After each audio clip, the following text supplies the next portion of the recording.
Hello everyone, आज की हमारे इस वीडियो में हम पढ़ने वाले हैं TS inter second year civics के मोस्ट इंपॉर्टेंट वाले लॉन्ग क्वेश्चन एंड आंसर्स जो 10 मार्क्स के लिए आते हैं। एंड जो है इसके जो क्वेश्चंस एंड आंसर्स दोनों को हम समझने वाले हैं अच्छे से। मैंने अपने प्रीवियस वीडियोस में शॉर्ट आंसर्स एक्सप्लेन किए हैं, जिसके अंदर मैंने शॉर्ट आंसर्स जो आपको 5 मार्क्स के लिए आते हैं वो बताए हैं, और उसके ऊपर मैंने 3 वीडियोस अपलोड किया है। एंड ऑलरेडी मैंने वेरी शॉर्ट के भी क्वेश्चंस अपलोड कर रखे हैं जो 2 मार्क्स के लिए आते हैं ईच, और वो सभी वीडियोस को आप लिंक में जाकर चेक कर सकते हैं। मैं उसका लिंक डिस्क्रिप्शन में डाल रही हूँ। आज के हमारे इस वीडियो में हम एटलीस्ट 4 से 5 मोस्ट इंपॉर्टेंट वाले क्वेश्चन एंड आंसर्स को कवर करने की कोशिश करेंगे जो लॉन्ग वाले हैं। एंड जो रिमेनिंग वाले हैं वो ऑलरेडी मैं अपने पुराने प्रीवियस वीडियोस में एक्सप्लेन कर चुकी हूँ, तो उनके लिंक्स मैं डिस्क्रिप्शन में डालती हूँ।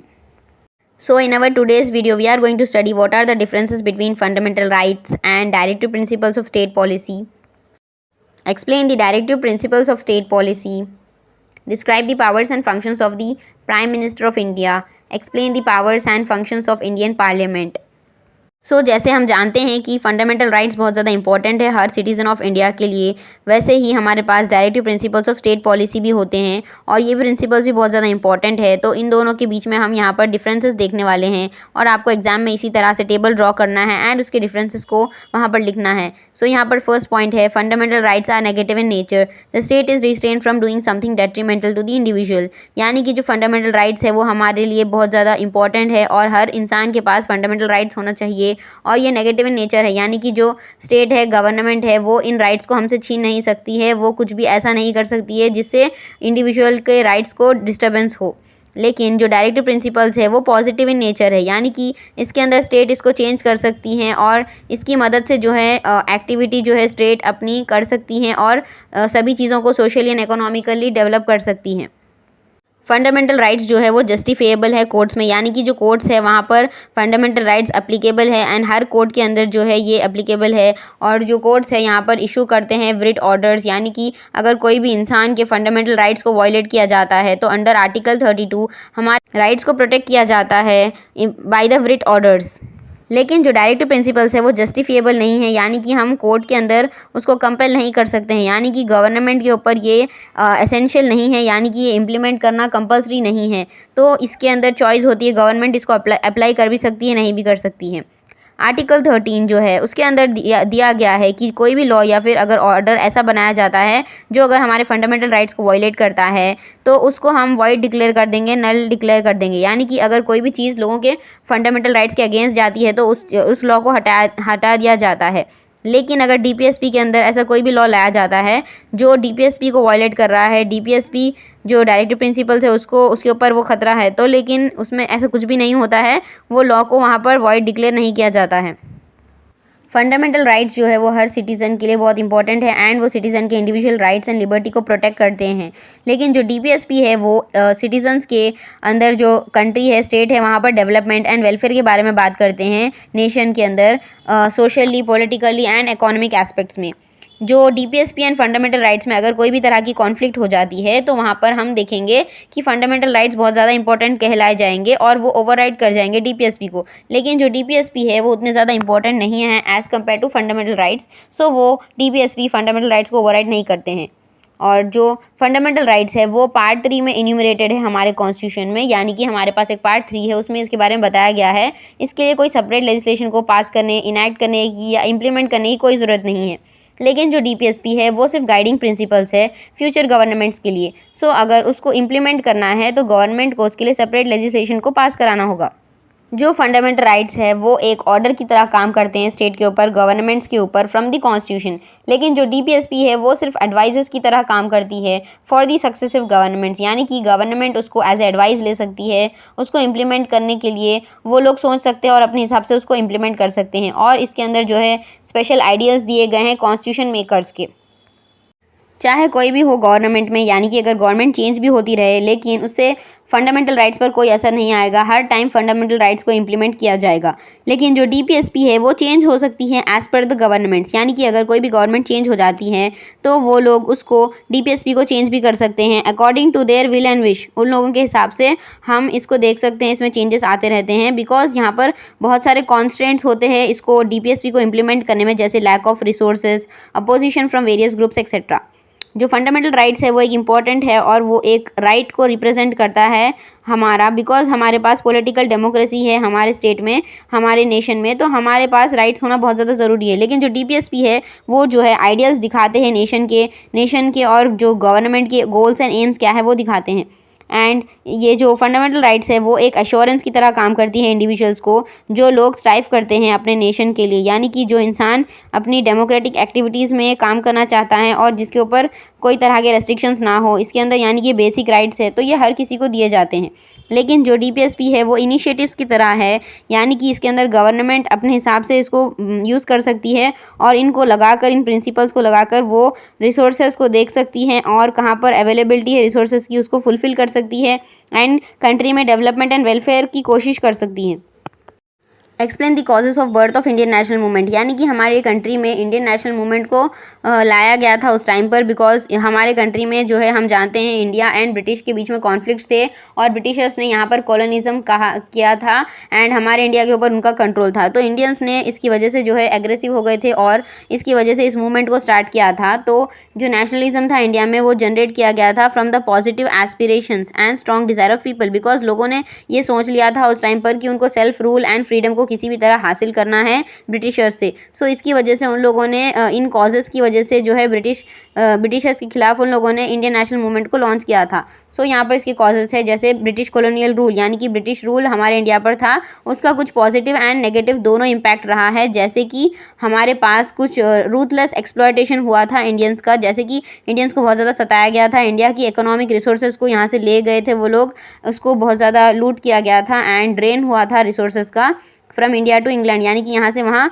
सभी चीज़ों को एक्सपोर्ट कर दिया गया था, ले जाया गया था एंड यहाँ पर कोएर्शन किया गया था, रिप्रेशन किया गया था of the people of India and so on. So इसकी वजह से भी एंड सोशल कल्चरल रिनेजेंस, यानी कि हमारे टाइम उस टाइम पर जो है बहुत सारे सोशल कल्चरल मूवमेंट्स इंडिया में हो रहे थे ड्यूरिंग द 19th सेंचुरी, जिसकी वजह से लोगों के अंदर जो है सोशल अवेकनिंग आई, यानी कि लोग जागरूक हुए और लोगों को अच्छे आइडियाज़ मिलने लगे उस टाइम पर, कल्चरल नेशनलिज्म के आइडियाज़। और इस टाइम पर जो है ब्रह्मो समाज को फाउंड किया गया था बाय राजा राम मोहन रॉय और उन्होंने बहुत सारे मूवमेंट्स को लीड किया था, जिसकी वजह से बहुत सारे रिफॉर्म्स आए थे सोसाइटी में। जैसे सोशल इवल्स होते थे उस टाइम पर कुछ, जैसे सती, child marriage, widowhood, idol worship, सेकल्शन, इन सभी जो सोशल इविल्स है उसके अगेंस्ट राजा राम मोहन रॉय ने फाइट किया था, जिसकी वजह से लोगों के अंदर एक सोशल अवेकनिंग आई। ग्रेट रिवोल्ट, यानी कि जो ईयर 1857 था उस टाइम पर बहुत सारे लोगों ने मिलकर, इंडियन सपॉइज ने, आर्मी के लोगों ने मिलकर और डिपॉज रूलर्स जो थे, यानी कि जो रूलर्स हार चुके थे वहाँ के किंगडम के लोग एंड जो गांव के पीसेंट्स होते हैं, फार्मर्स होते हैं, आर्टिसियंस यानी छोटे बिजनेसमैन होते हैं, उन लोगों ने सभी ने मिलकर एक कंबाइंड एफर्ट लगाया था एंड सभी ने ये सोचा था कि इंडिया से ब्रिटिशर को किसी भी तरह से भगा दिया जाए एंड इनके रूल को हटा दिया जाए यहाँ से। सो इंडियंस उनके जो रेप्रेसिव पॉलिसीज़ थे ब्रिटिशर्स के उससे बहुत ज़्यादा फेडअप हो चुके थे और जो ब्रिटिशर्स का यहाँ पर इनके प्रति जिस तरह का बिहेवियर था उसकी वजह से ये लोग बहुत परेशान थे। एंड इंग्लिश एजुकेशन, यानी कि ब्रिटिशर्स ने कुछ अच्छी चीज़ें भी किए, जैसे कि उन लोगों ने इंग्लिश एजुकेशन को इंडिया में लाया था एंड उस टाइम पर एजुकेशन के अंदर बहुत सारे वैल्यूज़ को सिखाया जाता था ऑफ वेस्टर्न सोसाइटीज़, जैसे कि liberty, equality, justice and democracy. लेकिन इन वैल्यूज़ को वो लोग, इन आइडियल्स को वो लोग इंडियंस के ऊपर इस्तेमाल नहीं करते थे। इंडियंस के ऊपर वो लोग बहुत ज़्यादा रूथलेस एंड बहुत गुस्से में रहते थे एंड जिसकी वजह से उनके ये डुअल स्टैंडर्ड्स थे, जिसकी वजह से जो है एजुकेटेड क्लास ने ये समझ लिया, इंडिया के लोगों ने ये समझ लिया कि ये लोग हमारे साथ बहुत बुरा ट्रीट कर रहे हैं एंड इसकी वजह से उन लोगों ने एजुकेशन को इंडिया में बहुत ज़्यादा फैलाया और उन्होंने ब्रिटिशर्स को क्वेश्चन करना स्टार्ट कर दिया। फेमाइंस एंड एक्यूट पावर्टी, यानी कि इंडिया के अंदर बहुत सारे फेमाइंस भी आए उस टाइम पर, यानी कि बहुत सारे अर्थक्वेक्स, नेचुरल डिजास्टर्स भी आए, एपिडेमिक्स भी हुए, जिस तरह की कुछ डिसीजेस फैल गई थी उस टाइम पर 19th सेंचुरी के टाइम पर, जिसकी वजह से ब्रिटिशर्स ने इंडियंस पे बिल्कुल भी रहम नहीं खाए उन लोगों ने, और उन लोगों ने इंडिया के ऊपर कोई भी काइंडनेस नहीं दिखाई। उल्टा उन लोगों ने इंडियंस से बहुत ज़्यादा टैक्सेस कलेक्ट किए उस टाइम पर, गरीब लोगों से भी टैक्सेस कलेक्ट किए फोर्सफुली, और वो लोग बहुत ज़्यादा उनका बुरा बिहेवियर रहा है उस टाइम पर इंडियंस के ऊपर, जिसकी वजह से जो है इंडियंस को बहुत ज़्यादा एंगर आया और उन लोगों ने सोच लिया कि वो अब ब्रिटिश रूल को अपोज करेंगे। उन लोगों ने इसीलिए नेशनल मूवमेंट को ज्वाइन किया। प्रेस, यानी कि उस टाइम पर बहुत सारे न्यूज़पेपर्स एंड जर्नल्स को लाया गया था, यानी कि इंडियंस को जागरूक करने के लिए उस टाइम पर एक अच्छी मीडिया हुआ करती थी, जिन लोगों ने जो है नेशनलिज्म की फीलिंग्स को जगाया था इंडियंस के अंदर। जैसे कि ब्रिटिश पीरियड के टाइम पर कुछ हुआ करते थे, जैसे अमृत बाजार पत्रिका, केसरी, द हिंदू, नवजीवन, आंध्रा पत्रिका एक्सेट्रा। सो ये जो थे कुछ अच्छे मीडिया एंड प्रेस थे जो जिनकी वजह से लोगों के अंदर जो है feelings of patriotism and nationalism जागा।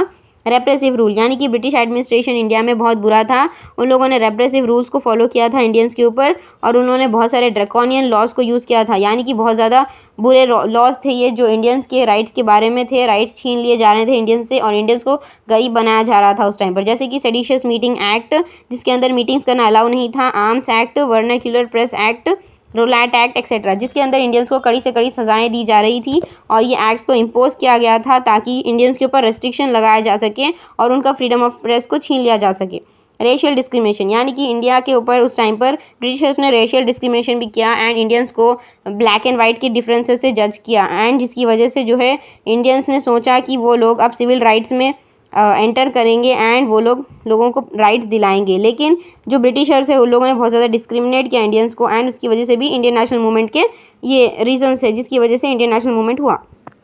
Explain the directive principles of state policy, यानी कि जो directive principles of state policy है वो कुछ तरह के प्रिंसिपल्स है, और उसको हमारे इंडियन कॉन्स्टिट्यूशन में पार्ट 4 में दिया गया है, और इसके जो आर्टिकल्स है वो 36 से लेकर 51 के बीच में है। तो इसको जो है हमने आयरिश कॉन्स्टिट्यूशन से बोरो किया था, और ये नॉन जस्टिफिएबल इन नेचर है, यानी कि ये कोर्ट्स में अप्लाई नहीं होते हैं। इसके अगेंस्ट हम लोगों को वो नहीं कर सकते, किसी को जेल नहीं पहुँचा सकते हैं, बिकॉज ये एक जस्टिफिएबल नहीं है, यानी कि एक एडवाइस की तरह है ये। लेकिन ये फंडामेंटल राइट जितने वो नहीं है, प्रैक्टिकल नहीं है और उतने ज़्यादा इम्प्लीमेंटेड नहीं है। सो इसके अंदर 3 टाइप्स के डायरेक्टिव प्रिंसिपल्स होते हैं, सो यहाँ पर दिए गए हैं, और socialistic principles, Gandhian principles, liberal principles. और ये जो प्रिंसिपल्स है इसके अंदर डिफरेंट टाइप्स के लॉज लाए गए थे और बहुत सारे एडवाइजेस दिए गए थे गवर्नमेंट को। सो सोशलिस्टिक प्रिंसिपल्स ये देखते हैं हम, यहाँ पर दिखाया गया है कि ये जो प्रिंसिपल्स है वो सोशल इकोनॉमिक जस्टिस को प्रोवाइड करने के बारे में बताते हैं सिटीजन्स को, यानी कि article 38, 39, 41, 42,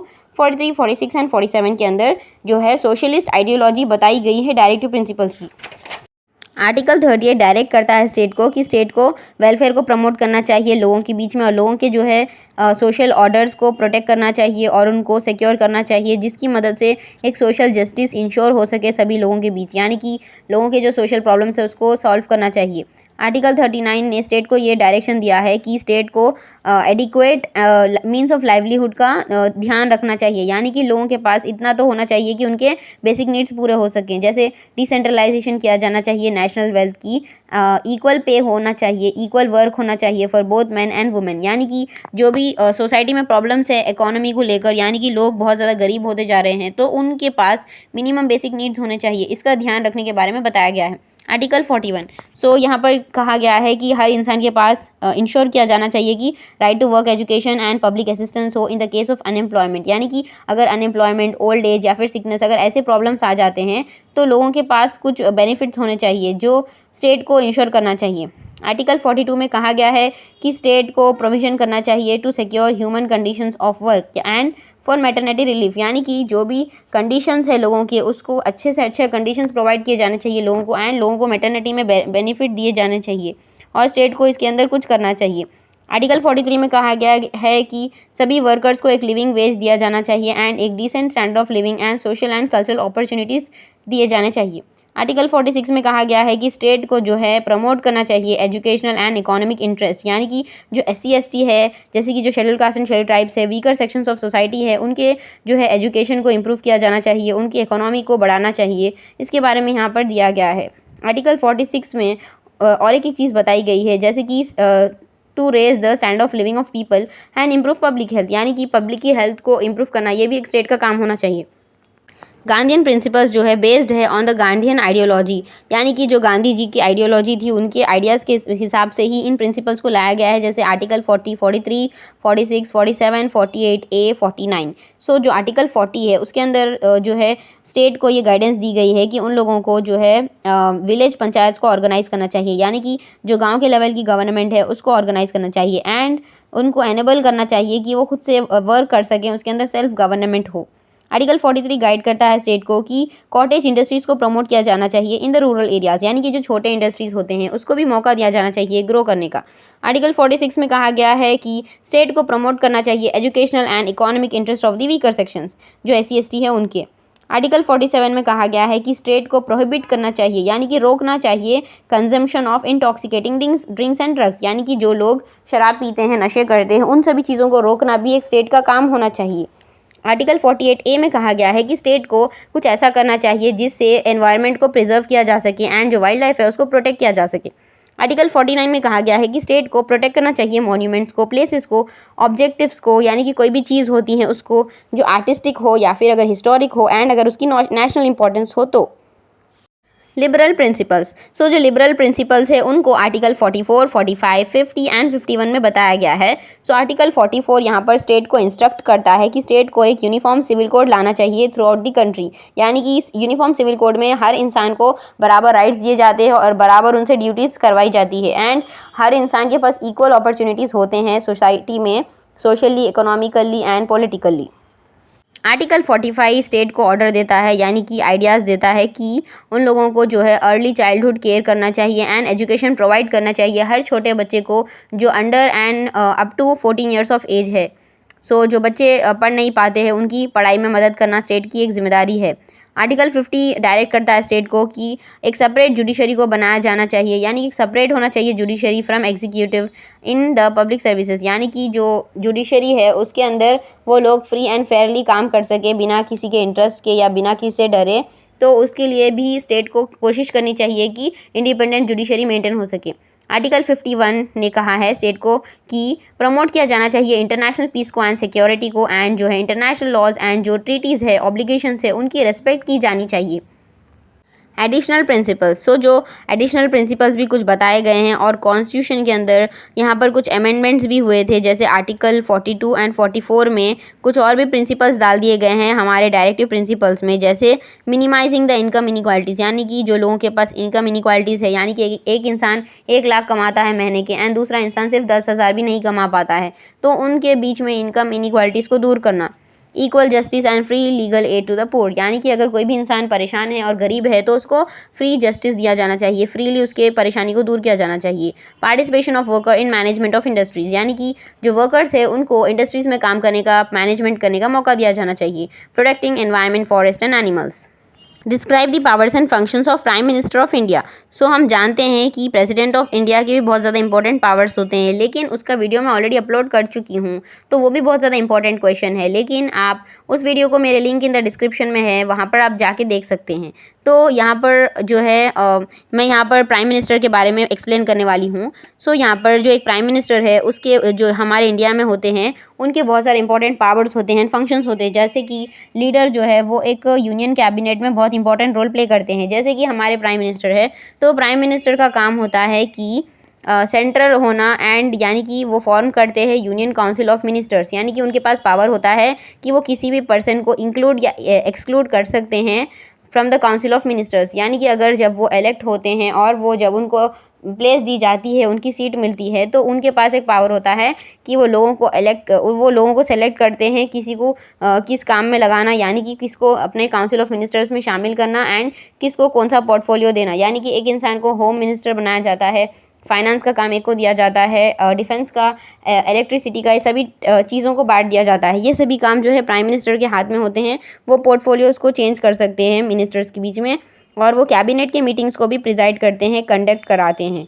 leader of the majority party, यानी कि हम जानते हैं जो मेजॉरिटी पार्टी होती है हमारी कंट्री में, जब हम उनको इलेक्ट करते हैं उसके अंदर से जो लीडर बन के आते हैं उनको हम प्राइम मिनिस्टर बनाते हैं। सो यहाँ पर हमारे पास भी ऐसा ही है। सो वो उनका काम होता है कि पार्टी के जो मैनिफेस्टो है वो सभी लोगों तक पहुंचाना और उसको इम्प्लीमेंट करना, कि सभी लोगों के सभी मांगों को पूरे करना, ये उनका काम होता है। और जो leader of the majority party होते हैं वो एक लिंक की तरह काम करते हैं between the party and the government. Leader of the parliament, so जो हम जानते हैं जो मेजॉरिटी पार्टी होती है हाउस ऑफ पीपल में, यानी कि हमारे पार्लियामेंट में, उसके अंदर से जो हेड बन के आते हैं गवर्नमेंट के, लीडर बन के आते हैं, उनको हम प्राइम मिनिस्टर कहते हैं और वो पार्लियामेंट के लीडर भी कहलाते हैं। एंड वो एक लिंक की तरह काम करते हैं between the president and the council of ministers, यानी कि प्राइम मिनिस्टर उनके दोनों के बीच का एक लिंक की तरह होते हैं, बिकॉज उनका काम है कि कम्युनिकेट करना, प्रेसिडेंट को बताना जो डिसीशंस यूनियन मिनिस्टर्स ने लिया है, यूनियन काउंसिल ऑफ मिनिस्टर्स ने सोचा है डिसीशंस को, उन डिसीशंस को प्रेसिडेंट तक पहुँचाना। Leader of the union government, यानी कि जो यूनियन गवर्नमेंट है, सेंट्रल गवर्नमेंट है, उसके जो लीडर होते हैं वो भी एक प्राइम मिनिस्टर ही होते हैं, और वो जो है अपने काउंसिल ऑफ मिनिस्टर्स के साथ मिलकर पॉलिसीज़ को फॉर्मुलेट करते हैं, प्रोग्राम्स को ढूंढते हैं, बनाते हैं, ओवरसीज़ प्लान करते हैं, हर चीज़ को प्लान करके इम्प्लीमेंट करने की कोशिश करते हैं, वेरियस प्रोजेक्ट्स को लाते रहते हैं गवर्नमेंट के अंदर, एंड उनका काम होता है development and upliftment of the country and the people. So एक प्राइम मिनिस्टर का पोजीशन ये है कि वो लोगों की मदद करने के लिए एंड देश को डेवलप करने के लिए होता है। Leader of the nation, so prime minister एक लीडर ऑफ द नेशन कहलाते हैं, एंड इंटरनेशनल रिलेशंस में भी इनका एक इम्पॉर्टेंट रोल होता है, और वहाँ पर ये रिगार्डेड यानी कि इनको कहा जाता है as a chief spokesperson of the country. ये एक चीफ स्पोक्स पर्सन की तरह है, ये कंट्री के बिहाफ पर बात कर सकते हैं इंटरनेशनल कंट्रीज़ में। Other powers and functions, so prime minister के पास बहुत सारे दूसरे रोल्स भी है। वो एक चेयरमैन है नीति आयोग के एंड नेशनल इंटीग्रेशन काउंसिल के एंड इंटर स्टेट काउंसिल के, और वो एक चेयरमैन की तरह काम करते हैं दूसरे अपॉइंटमेंट कमिटीज़ में।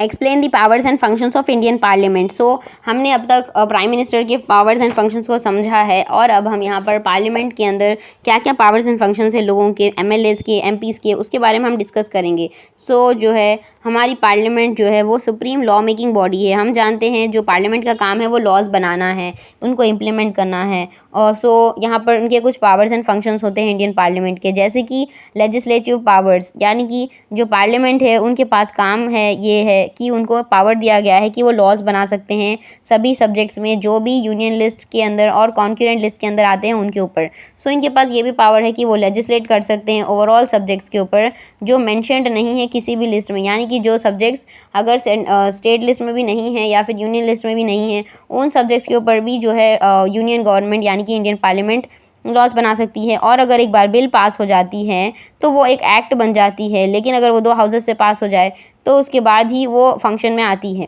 एंड एग्जीक्यूटिव पावर्स, यानी कि जो एग्जीक्यूटिव पावर्स भी है, जैसे power to control over executive, जो एग्जीक्यूटिव के अंदर लोग हैं उनको कंट्रोल करना भी इनके पास पावर होता है। जैसे काउंसिल ऑफ मिनिस्टर्स लोकसभा को रिस्पॉन्सिबल होते हैं।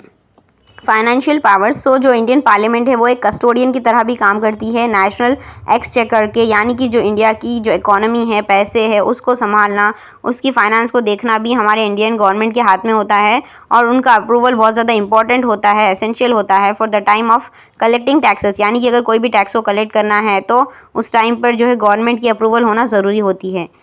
पावर टू अमेंड, यानी कि अगर कोई भी चीज़ को चेंज करना है कॉन्स्टिट्यूशन में, अमेंडमेंट्स लाना है, तो as per article 368 of the Indian constitution parliament के पास पावर है कि वो कॉन्स्टिट्यूशन में चेंजेस ला सकते हैं, अमेंड कर सकते हैं। Most of the provisions constitution के ऐसे हैं जो अमेंड किए गए हैं बाय द मेजॉरिटी 2/3 मेंबर्स, यानी कि अगर members of the house 2/3 of the members मिलकर वोट करेंगे और डिसाइड करेंगे कि उनको ये लॉ चेंज करना है तो वो चेंज कर सकते हैं। इलेक्टोरल फंक्शंस, यानी कि पार्लियामेंट के पास पावर्स है कि वो इलेक्ट कर सकते हैं president and vice president of the India को, एंड वो लोग बहुत सारे मेंबर्स ऑफ लोकसभा को भी इलेक्ट करते हैं, 2 ऑफ देयर मेंबर्स को as a speaker and deputy speaker. So इनके पास पावर्स है ये सारे, एंड वो एक मेंबर ऑफ राज्यसभा को भी इलेक्ट करते हैं एज ए डेप्यूटी चेयरमैन।